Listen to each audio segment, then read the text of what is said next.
जिंदगी में जिंदगी का राज पाना चाहिए, जड़ चेतन के ज्ञानार्थ गुरु करना चाहिए, संशय और भ्रम से मुक्त रहना चाहिए, स्व को जानकर स्वस्थ रहना चाहिए। शिक्षा के दृष्टिकोण से देखा जाए तो वर्तमान युग बौद्धिक युग कहलाता है। उपलब्धि के दृष्टिकोण से देखा जाए तो वैज्ञानिक युग माना जाता है। शक्ति के दृष्टिकोण से देखा जाए तो आणविक युग माना जाता है। इस वैज्ञानिक बौद्धिक आणविक युग में प्रबुद्ध मानव एक प्रश्न उठा रहा है कि कृषि व्यापार सर्विस से हमारी आर्थिक स्थिति ठीक होती है, पौष्टिक आहार व्यायाम संयम और निद्रा के योग से शारीरिक स्थिति ठीक होती है, तो सत्संग में जाने से हमारी कौन सी स्थिति ठीक होती है, ये प्रश्न कर रहा है। प्रबुद्ध मानव के मन में जो प्रश्न उठता है उसका बौद्धिक समाधान मिलना चाहिए। सत्संग से आदमी की मानसिक स्थिति ठीक होती है। यदि मानसिक स्थिति आदमी की ठीक हो जाए तो हर आदमी सुखमय जीवन जी सकता है, ऐसी संभावना है। शारीरिक स्थिति आर्थिक स्थिति चाहे जितनी अच्छी हो, अगर आदमी की मानसिक स्थिति भर ठीक न हो तो आदमी सुखी जीवन नहीं जी सकता है। सबसे ज़्यादा महत्वपूर्ण है मानसिक स्थिति का ठीक होना। तभी तो लोक में कहावत है, मन चंगा तो कठौती में गंगा। हर आदमी का अपना अनुभव है। जिस दिन हमारे मन में कोई टेंशन तनाव नहीं रहता है, उस दिन ऐसा लगता है कि आज का दिन बहुत अच्छा है। कितना ही अच्छा मकान हो, कितना ही अच्छा भोजन हो, थोड़ा टेंशन पैदा कर दीजिए कि 1 घंटा के बाद पुलिस आकर हथकड़ी भरकर आपको जेल भेज देगी। न उसे मकान में सुख मिलेगा, न भोजन में मिलेगा, न टेलीविज़न में मिलेगा। उसके मन में तो बार बार ये उठेगा, ऐसा क्यों हुआ है। हमारे साथ अपने मित्रों को फ़ोन करेगा और नेताओं के पास फ़ोन करेंगे, हमारी सुरक्षा कीजिए। मानसिक तनाव ये सबसे बड़ा तनाव है। आज आदमी की आर्थिक स्थिति ठीक हुई है क्योंकि उसने श्रम किया है, समय दिया है। 8 घंटा 12 घंटा 16 घंटा आदमी समय दे रहा है, इसलिए उसकी आर्थिक स्थिति ठीक हुई है।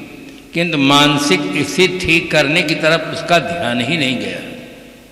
तभी तो कहता है साहब नोट आया, बहुत बिजी हैं, बहुत व्यस्त हैं, हमारे पास सत्संग के लिए, स्वाध्याय के लिए, साधना के लिए समय कहाँ, फुर्सत ही हमें नहीं। ऐसा लगता है कि ये काम हमें जरूरी नहीं। बंधुओं, सबसे ज़्यादा जरूरी है आदमी की मानसिक स्थिति का ठीक होना। देखिए दुर्योधन की मानसिक स्थिति बिगड़ गई, कितना भयानक परिणाम आया कि महाभारत महारानी कैकेयी की मानसिक स्थिति बिगड़ गई। दशरथ जी के ये कहने पर भी कि मैं भरत को युवराज बनाने के लिए तैयार हूँ, राम वन गमन की अपेक्षा तुम दूसरा वरदान मांगो। कैकेयी अपने विचारों में परिवर्तन नहीं करती है। परिणाम ये निकलता है कि दशरथ जी को प्राणों से हाथ धोना पड़ता है, महाराज श्री राम जैसे सुपुत्र को बन जाना पड़ता है। पूरी अयोध्या नगरी में हाहाकार छा जाता है। केवल एक आदमी की मानसिक स्थिति बिगड़ी है और उसका दुष्परिणाम कितना भयानक निकला। रावण की मानसिक स्थिति बिगड़ गई, गलत कदम उठा लिया और उसका परिणाम उसके सामने आया कि रावण ही नहीं, न मालूम कितने लोग मारे जाते हैं, कितनी संपदा नष्ट होती है, कितने बच्चे अनाथ हो जाते हैं, कितने महिलाएं विधवा हो जाती हैं, वैधव्य जीवन जीना पड़ता है। एक आदमी की मानसिक स्थिति बिगड़ने का कितना बड़ा दुष्परिणाम निकला। केवल एक आदमी की मानसिक स्थिति बिगड़ी, पृथ्वीराज चौहान की। उसने जयचंद की लड़की संयोगिता का अपहरण किया और उसका परिणाम इतना भयानक निकला कि बहुत समय तक हमारा देश गुलाम रहा। आज आदमी की मानसिक स्थिति बिगड़ गई है तो उसका परिणाम ये हुआ है कि आदमी के ऊपर नसबंदी नशाबंदी अभियान चालू हो गया। केवल मानसिक स्थिति बिगड़ी और उसी का ही सब दुष्परिणाम है। मानसिक स्थिति बिगड़ गई है, इसलिए अपहरण हो रहा है, बलात्कार हो रहा है, भ्रष्टाचार हो रहा है, आतंकवाद फैला हुआ है। पूरे विश्व में जहां देखो वहां आदमी को आदमी से आज खतरा है। आज आदमी को सिंह से खतरा नहीं है, बाघ से खतरा नहीं, कोई भय नहीं, किंतु आदमी को आज आदमी से भय है। आदमी की शक्ति से अब डर रहा है आदमी, आदमी को लूट कर घर भर रहा है आदमी, आदमी ही मारता है मर रहा है आदमी, समझ कुछ आता नहीं क्या कर रहा है आदमी। आदमी से कपट लीला कर रहा है आदमी, कब भ्रमों की लहरियों से तर रहा है आदमी। आदमी से आदमी की डोर युग युग से बंधी, आज लेकिन आदमी से डर रहा है आदमी। पूरे विश्व में आज भय का वातावरण बना हुआ। खराब आदमी के चलते संसार में समस्याओं का अंबार लगा हुआ है। अच्छे आदमी से किसी को किसी प्रकार का कोई भय नहीं, किंतु खराब आदमी, एक आदमी अगर गांव में खराब निकल जाता है पूरा गांव बदनाम हो जाता है। और एक देश में अगर कोई अच्छा आदमी निकल जाता है, देखो गांधी जी के नाते और हमारे देश में जो एक से एक देश के लिए जीवन की कुर्बानी दिए, सुभाष चंद्र बोस हैं और तमाम ऐसे व्यक्ति हुए हैं जिनके नाते देश को गौरव है। तो इस प्रकार से आदमी की मानसिक स्थिति का ठीक होना बहुत जरूरी है। मानसिक स्थिति ठीक होने का सबसे सबल माध्यम है सत्संग। महाराज गोस्वामी जी लिखते हैं, मत कीरत गत भूत भलाई, जब जेहि यतन जहां जेहि पाऊ, सो जानब सत्संग प्रभाऊ, लोकहु वेद न आन उपाऊ। मानसिक स्थिति ठीक होती है सत्संग। अभी अगर इस समय किसी की घड़ी 10 बजा दे तो घड़ी वाले तुरंत कहेंगे साहब घड़ी बिगड़ गई। घड़ी बिगड़ जाती है हमें पता चलता है। सर्दी जुखाम बुखार खांसी हो जाए तो पता चलता है स्वास्थ्य बिगड़ गया है। टेलीविज़न काम नहीं करता तो पता चलता है कि टेलीविज़न बिगड़ गया है। मोबाइल नहीं काम कर रहा तो पता चलता है मोबाइल बिगड़ गया है। वर्षा हो रही है, पूरा पानी मकान के अंदर आ रहा, पता चलता है मकान बिगड़ गया। किंतु बुद्धि बिगड़ जाए तो पता ही नहीं चलता है। जिससे सब बिगड़ने का पता चलता है, अब बुद्धि बिगड़ जाए तो आदमी को पता ही नहीं चलता, तभी तो रिपेयरिंग नहीं कराता है। मोबाइल अगर बिगड़ जाए तो एक दिन भी आदमी नहीं रह सकता है, तुरंत ढूंढेगा कहाँ इसका रिपेयरिंग करने वाला है, जाएगा। उसको पता हो गया कि हाँ मोबाइल काम नहीं कर रहा, रिपेयरिंग कराना बहुत जरूरी है। अब बुद्धि बिगड़ गई है, पता ही नहीं चलता, इसलिए रिपेयरिंग नहीं कराता है। बुद्धि बिगड़ गई तो भी सिगरेट पी रहा, तंबाकू खा रहा, शराब पी रहा, अंडा खा रहा है, तमाम गलत काम कर रहा है और रिपेयरिंग की दुकान में कहीं जाता ही नहीं कि बुद्धि की रिपेयरिंग हो जाए तो ये सब छूट जाए। बिना पैसा के सब छूट जाएगा और कोई परेशानी नहीं, पैसा भी बचेगा, समय भी बचेगा, श्रम भी बचेगा। जिस आदमी की बुद्धि खराब होती है उसको 3 चीजें खराब चली जाती हैं, समय, श्रम और संपत्ति। 3 बिल्कुल बेकार हो जाती है, किंतु पता ही नहीं चलता। और कोई बता दे, किसी आदमी को सिगरेट पीते, शराब पीते, अंडा मुर्गी खाते देख ले, तम्बाकू रगड़ते देख ले और बता दे कृपा करके, श्रीमान जी आपकी बुद्धि बिगड़ गई है, आप अपने बुद्धि की रिपेयरिंग किसी महात्मा से कराइए।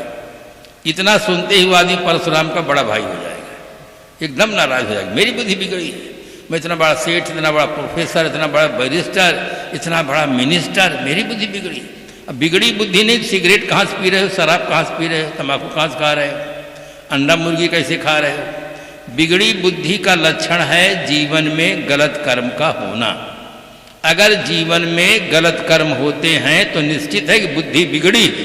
और जब तक बुद्धि की रिपेयरिंग नहीं होगी, चाहे 1000 बार पूजा करो, नमाज पढ़ो, प्रार्थना करो, तीर्थाटन करो, मंत्रों का जाप करो, हवन करो, जीवन भर अच्छा नहीं होगा। बाकी कुछ अच्छा हो सकता है, जीवन भर अच्छा नहीं होगा। जीवन अच्छा तभी होता है जब बुद्धि की रिपेयरिंग हो जाए, तो जीवन अच्छा होता है। इसके पहले नहीं होगा, चाहे जितने मंत्रों का जाप करो, हवन करो, संध्या करो। तमाम लोग ऐसे हैं तीर्थाटन करने जाते हैं, तम्बाकू भी नहीं छूटती, पुजारियों की तम्बाकू भी नहीं छूटती, भगवान की 3 बार पूजा करते हैं, बड़े श्रद्धा से करते हैं, पर तम्बाकू भी नहीं छूट, कोई विकार छूटता ही नहीं। कितने श्रद्धा से लोग नमाज पढ़ते हैं, किंतु जीवन का कोई विकार छूटता नहीं। गिरजाघर में जाकर लोग प्रार्थना करते हैं, कितना भाव है, कितनी श्रद्धा है, अपने अपने इष्ट को नमन करे सबको। हर आदमी की जो उपास्य है उसकी बड़े श्रद्धा के साथ उपासना करता है, किंतु बुद्धि की रिपेयरिंग न होने से जीवन में कोई परिवर्तन नहीं दिखाई देता। मूल चीज है बुद्धि की रिपेयरिंग करना। बुद्धि की रिपेयरिंग हो जाए, जीवन ठीक हो जाएगा, सारी समस्याओं का समाधान हो जाएगा। आप कहें कोई उदाहरण देकर बता दें जिससे बात समझ में आ जाए कि बुद्धि की रिपेयरिंग हो जाने से जीवन ठीक हो जाता है। एक आदमी था, बहुत सीधा साधा आदमी था, शादी किया। सबको ठीक से सुनना चाहिए, मानव जीवन में विकल्प उपस्थित है। चाहे आप शादी करें चाहे साधना करें, किंतु प्रायः देखा जाता है कि आदमी जैसे युवावस्था पर कदम रखता है शादी ही सोचता है और उसके दिमाग में कुछ आता ही नहीं कि विकल्प और भी कुछ है। कोई बताने वाला भी नहीं है, ऐसा कुछ वातावरण भी कमी है। शादी किया, शादी करने में पत्नी तेज मिल गई। तेज दिमाग का आदमी अगर बुद्धि सही हो तो बहुत काम करता है। अब बुद्धि ठीक न हो और दिमाग तेज हो तो फिर आदमी बहुत ही गलत दिशा की ओर चला जाता है। और थोड़ी सी व्यवहारिक जीवन में तालमेल कम था, थोड़ी सी किसी बात में पत्नी में कुछ कहा सुनी हो गई, पत्नी एकदम गर्म हो गई। आपे से बाहर आकर पति को बहुत कुछ कहने लगी। अब पति बेचारा सीधा साधा चुपचाप खड़ा है, सुन रहा है। पत्नी कहती चली जा रही है, अकेली कब तक कहे, थक गई, वो कुछ बोला ही नहीं। तो पत्नी आपे से बाहर हो गई, एकदम जोश में आकर कह दी, जानवर कहीं का बोलता ही नहीं। पति को कहे जानवर कहीं का बोलता ही नहीं, तो भी नहीं बोला, चुप रहा, अपने कमरे में चला गया, लेट गया। अब पत्नी का जो गुस्सा शांत हुआ तब उसके मन में पश्चाताप की अग्नि लग गई कि जिस पति को पाने के लिए मैंने माता पिता भाई परिवार सखी सहेलियों का प्यार छोड़ दिया, घर द्वार गांव छोड़ दिया कि मुझे पति मिल रहा है, जिस पति के नाते हाथ में चूड़ी खनखनाती है, पैर में पायल बजती है, माथे में सिंदूर सुशोभित देता है, पति न रहे तो ये सब छूट जाएगा। अब उसके मन में घोर पश्चाताप की अग्नि लगे कि मैंने बहुत भूल की, बहुत बड़ी गलती कर दी, पति देवता को मैं जानवर कह दिया। रोती सुसुकती हुई पति के कमरे में चली जाती है, मुझे क्षमा कर दो, मुझे क्षमा कर दो, मुझे क्षमा कर दो। पति कहता है पहले तुम गलती तो बताओ तब न मैं क्षमा करूं। अरे आपको ये भी कुछ पता नहीं है? कहा नहीं, बताओ तुमने गलती क्या किया? कहा मैं गुस्से में आकर कह दी मुझे क्षमा कर दो, मैं गुस्से में आकर कह दी कि आप जानवर कहीं का। अरे तू तो बिल्कुल ठीक कही, इसमें गलती क्या कही? तुम मेरी जान हो, मैं तुम्हारा वर हूं, दोनों को मिलाकर तुमने जानवर कह दी, तुम तो बिल्कुल ठीक कही। दोनों हंस दिए, बात खत्म हो गई, पश्चाताप सब दूर हो गया। ये शब्द शक्ति में इतनी बड़ी शक्ति है कि आदमी को हंसा भी सकती है, आदमी को रुला भी सकती है, समस्याओं का समाधान भी कर सकती है, समस्याएं पैदा भी कर सकती है। दोनों शक्ति इस शब्द शक्ति में है। इसीलिए सत्संग में एक ऐसा साधन है, अगर लोग ठीक से बैठे, ठीक से सुने तो हमारे घर की समस्या, समाज की समस्या, देश की समस्याएं जो खड़ी हैं वो दूर हो सकती हैं। मानसिक स्थिति बिगड़ने से ही चाहे घर हो, चाहे समाज हो, चाहे देश हो, चाहे विश्व हो, समस्याएं पैदा होती हैं। मानसिक स्थिति अगर निर्मल रहे तो आदमी समस्याओं का समाधान करने में सक्षम होता है। इसलिए हर आदमी को इस दिशा में सोचना चाहिए और समय निकालना चाहिए सत्संग के लिए और स्वाध्याय के लिए। अपने घरों में अच्छे अच्छे ग्रंथों को रखो और खूब पढ़ो। जैसे शरीर की रक्षा के लिए हम प्रातः जलपान लेते हैं, दोपहर का भोजन लेते हैं, शाम को फिर लेते हैं, और जो विशिष्ट व्यक्ति हैं वो मध्याह्न काल में भी कुछ खाते पीते हैं। शरीर के लिए कितना ध्यान देते हैं, किंतु मानसिक स्थिति को ठीक रखने के लिए कोई ध्यान नहीं देते हैं। 18 साल से अगर तम्बाकू रगड़ते हैं तो 70-80 के हो गए तब भी वो तम्बाकू रगड़ते हैं। कोई सुधार जीवन में नहीं होता है। जीव को उपार्जन के लिए काम करना चाहिए, किंतु जीवन को सुधारने की दिशा में भी आदमी को कदम उठाना चाहिए। हमारा जीवन सुधरे, जैसे हम मकान को सुधारने का प्रयास करते हैं, चीज़ों को सुधारने का प्रयास करते हैं, इसी प्रकार से अपने को भी सुधारने का प्रयास हमें करना चाहिए। प्रायः लोग देश को सुधारने में लगे हैं और अपने को सुधारने में बिल्कुल ध्यान नहीं देते। अंडा मुर्गी मछली सब खाते हैं, भ्रष्टाचार खूब करते हैं और कहते हैं हम देश को सुधार रहे हैं, देश के लिए जी रहे हैं। अरे पहले खुद को तो सुधारो। जो पहले खुद पढ़ लेता है वही दूसरों को पढ़ा सकता है। खुद पढ़ा ही नहीं, दूसरे क्या पढ़ाएगा? खुद सुधार अपने जीवन का नहीं किए तो समाज का सुधार वो आदमी क्या करेगा? वही भ्रष्टाचार करेगा, करोड़ों अरबों घोटाला करेगा और कुछ नहीं करेगा। इसलिए हर आदमी को पहले अपने सुधार की तरफ ध्यान देना चाहिए कि हमारा जीवन अच्छा रहे। आज वैचारिक क्रांति की बहुत बड़ी आवश्यकता है। वैचारिक क्रांति, घर घर में वैचारिक क्रांति हो, हमारे बच्चे होनहार हों, इन बच्चों को अच्छे संस्कार मिलना चाहिए। हर माता पिता का कर्तव्य है कि छोटेपन से बच्चों को अच्छे संस्कार दें। ये बच्चे ही हमारी असली संपत्ति है।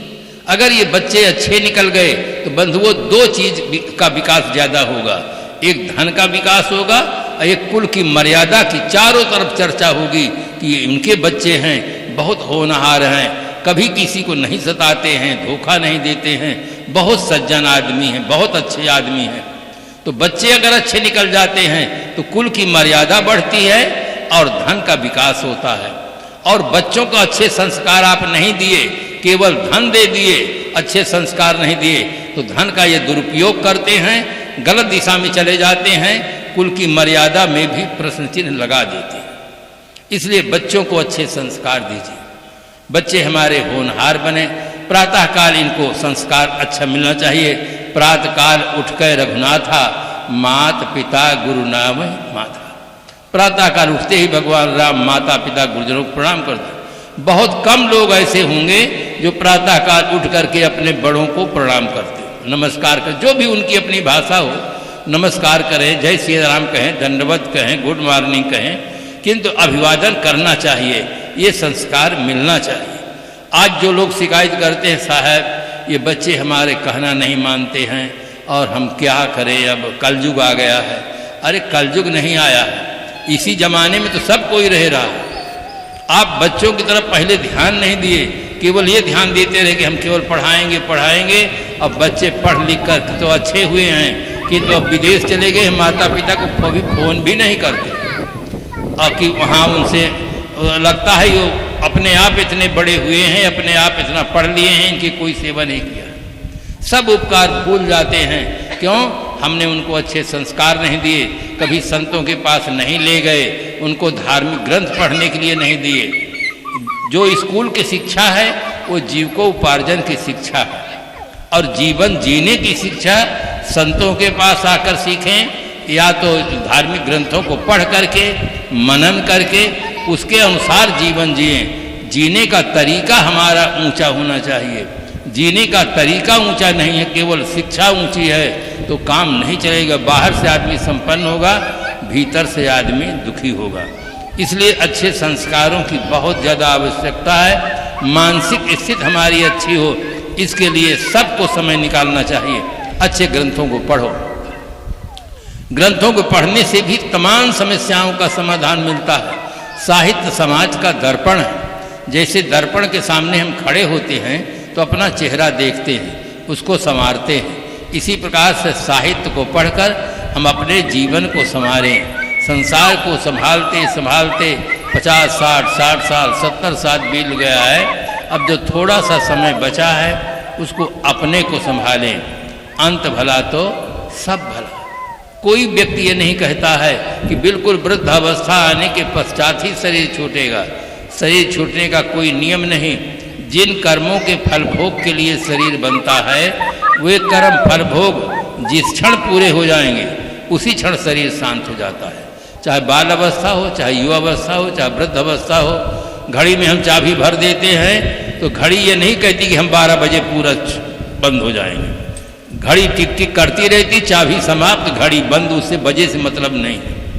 इसी प्रकार से जिन कर्मों के फल भोग के लिए शरीर बनता है वे कर्म फल भोग जिस क्षण पूरे हो जाएंगे उसी क्षण शरीर छूट जाएगा।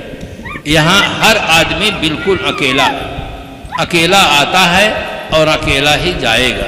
व्यवहारिक जगत में सब अपने हैं, किंतु वहाँ भी अकेलेपन का अनुभव करें। जैसे घर में भोजन सबके लिए बनता है, सब लोग पा लें और आप भोजन न पाएं तो आपकी भूख शांत नहीं हो सकती है। अपनी भूख शांत करने के लिए व्यक्ति को स्वयं भोजन पाना पड़ता है। इससे भी सिद्ध होता है कि हम बिल्कुल अकेले हैं। परिवार के बीच में रह करके भी अकेलेपन का अनुभव करें। और तब इस प्रकार से अगर एक कमरे में आदमी को बंद कर दिया जाए तो भी सबके सपना अलग अलग होंगे। ऐसा नहीं कि एक कमरे में है, एक सुविधा है, एक पंखा है, एक लाइट है तो सबके सपने एक होंगे, ऐसा नहीं हो सकता। सबके सपना अलग अलग होंगे, क्योंकि मानसिक स्थिति सबकी अलग अलग है। इसलिए हर आदमी अकेला है। परमार्थ का ज्ञान संतों के द्वारा होता है, गुरुजनों के द्वारा होता है। इसलिए परमार्थ की दृष्टि से गुरुजनों की संगत करें, संतों की संगत करें, स्वाध्याय करें और सबसे पहले व्यक्ति को स्वसत्ता का बोध प्राप्त करना चाहिए। ये केवल मानव जीवन में संभव है और किसी जीवन में संभव नहीं। मानवेतर प्राणी स्वसत्ता का बोध नहीं प्राप्त कर सकते हैं, उनके पास बौद्धिक क्षमता ही नहीं। आदमी के पास बौद्धिक क्षमता है, वो थोड़ा सा संकेत पाता है, सोचने लग जाता है और उसको सही दिशा मिल जाती है। जैसे व्यवहारिक जीवन में हर आदमी प्रयोग करता है कि मेरे सिर में दर्द है, मेरे कमर में दर्द है, मेरे दांत में दर्द है, मेरे पैर में दर्द है। आज तक कोई व्यक्ति ये नहीं कहा है कि मैं सिर में दर्द हूँ, मैं पैर में दर्द हूँ, मैं कमर में दर्द। मैं नहीं कहता, क्या कहता है? मेरा कहता है। जैसे ये मकान मेरा है तो मैं मकान नहीं। मकान मेरा है किंतु मैं मकान नहीं हूँ। मकान में हूँ किंतु मकान नहीं हूँ। मकान अलग है और मैं अलग हूँ। एक आदमी था, वो अपनी गाड़ी खड़ी करके होटल की ओर बढ़ा। जैसे रास्ते में एक व्यक्ति मिला, उसने पूछा कि आप कौन हैं? उसने कहा मैं मोटर हूँ, मोटर। उसके उत्तर को सुनकर आसपास जो लोग थे सब खिलखिला के हंस पड़े कि ये कुछ पिए हुए है, होश में नहीं है तो ड्राइवर, और अपने कहता मैं मोटर हूँ। सचमुच वो शराब छक के पिए हुआ था। उसको ये होश ही गुम हो गया कि मैं मोटर हूँ, ड्राइवर। शराब हमारी भारतीय भाषा का शब्द नहीं बंधु। भारतीय भाषा में सुरा कहते हैं, ये अरबी भाषा का शब्द है शराब। सर धन आप बराबर शराब। आप कहते हैं पानी को, सर कहते हैं शरारत को। ऐसा पानी जिसके पीने से शरारत पैदा हो, उस पानी का नाम शराब है। जो डूबे हैं गिलासों के पानी में, न उबरे हुए जिंदगानी में, लाखों को मरते देखा है इस बंद बोतल के पानी। दो शराबी थे, रिश्ते में ससुर और दामाद लगते थे। दोनों छक कर होटल में शराब पी ली। अब बात करने का मन हुआ। ससुर जी कहते हैं भाई जी ये बताइए मेरी लड़की ठीक है कि नहीं? अरे कहा बिल्कुल ठीक, शरीर से ठीक, दिमाग से ठीक। कहा अच्छा ये बताइए आप उसका ध्यान रखते हैं कि नहीं रखते हैं? कहा आपको संदेह क्यों होता है? अरे जैसे तुम्हारी लड़की वैसे मेरी लड़की, मैं उसको बराबर ध्यान रखता हूँ। पिए शराब है, दिमाग ठिकाने पर नहीं। कहते जैसे तुम्हारी लड़की वैसे मेरी लड़की, मैं उसको ध्यान रखता हूँ। बंधुओं, इसी प्रकार से आदमी पांचों विषयों का नशा पिए हुए बेभान है, अपने को शरीर मानता है कि एड़ी से चोटी तक जो दिखता है यही मैं हूँ। एड़ी से चोटी तक जो दिखता है वो दृश्य है, जड़ है, मैं नहीं हूँ। मैं अलग चीज है। ये तो हाथ मेरा है, पैर मेरा है, सिर मेरा है, फिर मैं कैसे हो गया? छोटा सा सूत्र याद रखें, जो मेरा होता है वो मैं नहीं होता, इतने याद रखें। फिर सब प्रयोग करें, मेरा सिर, मेरी आंख, मेरा कान, मेरा मन, मेरी बुद्धि। मेरा चित्त बहुत चंचल रहता है, जहां तक मेरा मेरा लगाए वहां तक मैं नहीं। अंतिम में मैं शेष रह जाएगा, वो मैं है चेतन। शरीर है जड़। जड़ पदार्थ कभी नहीं कहता कि मैं हूं। टेलीविजन कभी नहीं कहता खोलो खोलो बहुत अच्छा समाचार आ रहा है, संगीत आ रहा है, ऐसा नहीं कहता। हम उसको जब चाहे तब प्रयोग करते, बटन दबाए, नहीं इच्छा है बंद कर दिए। आप चेतन हैं, आप सम्राट हैं। अगर आप न मंदिर में जाएं, न मूर्ति बनाए तो भोग कौन लगाएगा? चेतन भर न रहे तो भोग कौन लगाएगा? पूजा कौन करेगा? नमाज कौन करेगा? प्रार्थना कौन? कल कारखाना में कौन काम करेगा? सारी शक्ति चेतन में है। चेतन ही सब जगह सब काम करता है, चाहे खेती हो, व्यापार हो, सर्विस हो, राजनीति हो, धर्मनीति हो, सब जगह काम करने वाला चेतन तत्व है। आप चेतन है, आपन तेज संभालो। आप अपनी शक्ति को पहचान लीजिए तो आप सारी बुराइयों को छोड़ सकते हैं। ये जो हार गए हैं वो अपने को न जानने के कारण से किसा है, अब थोड़ा दिन बचा है, अब ये नहीं छूटेगा, शमशान में छूटेगा। जो इस प्रकार से आप कह रहे हैं, शमशान में नहीं, इसी जीवन में आप छोड़ सकते हैं। आदमी जब अपने पर आ जाता है तो देखो रेल के नीचे कट जाता है और जहर खा लेता है, फांसी लगा लेता है। जब शरीर को छोड़ सकता है तो बीड़ी और बोतल नहीं छोड़ सकता। छोड़ सकता है, उसके पास पावर है, किंतु जहां से पावर है वहां कनेक्शन ही नहीं। जहां से पावर मिलता है संतों की संगत से, स्वाध्याय से, वहां कोई कनेक्शन नहीं है। इसलिए मान लेते कि अब तो ये हमारे बस की बाहर की बात है, शमशान में ही छूटेगा। बंधुओं, कोई दुखदाता संसार में नहीं है। ये जीवन में जो विकार हैं, ये विकार के कारण से आदमी दुखी है। अगर विकारों से मुक्त हो जाए तो हर आदमी सुखमय जीवन जी सकता है। इसलिए संतों की संगत की बहुत बड़ी आवश्यकता है कि संतों की संगत पा करके हम वो तत्व बोध प्राप्त करें जिससे अपनी सत्ता का हमें बोध हो। आज विश्व में अरबों नर नारी हैं, पर बहुत कम लोगों को अपनी सत्ता का बोध है कि मैं क्या। प्रायः लोग अपना नाम बताते हैं, जाति बताते हैं, पद बताते हैं। अगर उनसे आप तर्क करने लग जाओ कि हम आपका नाम नहीं पूछते, आपकी जाति नहीं पूछते, आपका पद नहीं पूछते, ये पूछते हैं कि आप कौन हैं, बस, तो मौन हो जाते हैं। कहते हमें कुछ पता ही नहीं, हम क्या चीज़ हैं। बुद्धिजीवी कहला करके भी आदमी को अपनी सत्ता का बोध नहीं है, कभी सोचता भी नहीं है। आधुनिक युग में इतना सुंदर उपकरण आया है फोन का। फोन से हम बोलते हैं, फोन से हम सुनते हैं। न फोन बोलता है न फोन सुनता है। अगर फोन ही बोलने और सुनने लग जाए तो आदमी की जरूरत ही समाप्त हो जाए। फोन नहीं बोल सकता, फोन सुन नहीं सकता है। फोन से बोलने वाला फोन से अलग रहता है, फोन से सुनने वाला भी फोन से अलग रहता है। आँख से देखने वाला आँख से अलग है, कान से सुनने वाला कान से अलग है, हाथ से काम करने वाला हाथ से अलग है, पैर से चलने वाला पैर से अलग है। एक दिन ऐसा आता है अलग वाला अलग चला जाता है, ये सब पड़ा रह जाता है। इसलिए बंधु, अपनी सत्ता का हर व्यक्ति को बोध होना चाहिए। सर्वहु को जाने से तो सर्वहु से न्यारो रहे। सबका जनैया, सबका ज्ञाता, दृष्टा, साक्षी, मैं चेतन हूं, ऐसा प्रत्येक व्यक्ति को बोध होना चाहिए। साहेब का भजन याद रहे, आत्म ज्ञान बिना नर भटके। आज बुद्धिजीवी कहलाने वाला आदमी आज भटक रहा है।